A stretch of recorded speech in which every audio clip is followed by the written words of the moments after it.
Itaano kitundu muliro gwatandika okugema batukubira esimu lwakuba ninse almost taking a part eningi enene okusingira erala mu garage eno taking oluyi lulamba era nga luli ku mashini ne showroom. Omuliro bankubira esimu nayanguwaku mu bwangu bw'ekitalo ino mu dakiika nga 5 n'abantuuse kuno aye nga tutukataasa kintu kyona abazikiza omuliro nti muzikize bwa luyi lulala lonka ekiri eri mukyerabire. Twidi kyetwizaaku kubanga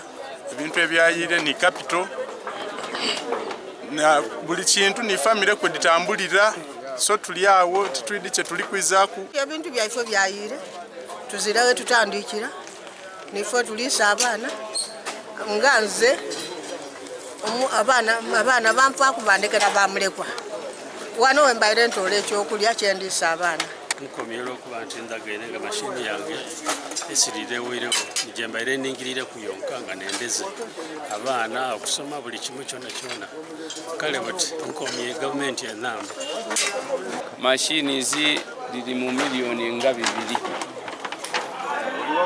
milioni 2 embawo fanicho itobala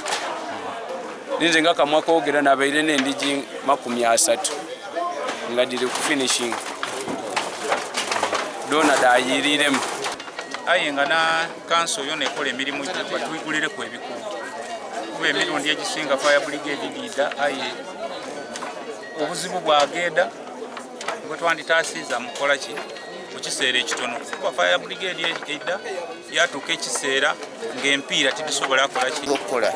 emirimu okufulumya furnitures enyingi era tubali tukitanira nnyo kati ffe nga ab'essomero twali tulese furnitures zaffe zakola desks ne computer desk. Saba office ya Prime Minister weba etusibwako obubaka buno etugemere ku kyesobola tubona nga twizaawo ekyetaagisa kyetuna fire trucks nga mwe muli eyaffe eya police saako ne okuva mu Night Kachira GM Sugar tusobodde okulwanyisa omuliro guno obutaspreadinga naddala ku luguudo lwa Oboja Road kubanga olaba Oboja Road luli bize amaduuka mangi so ekyo tusobodde okukirwanyisa wabula gufiiriddemu omuntu omu yakategerekekako erinnya limu Basaaba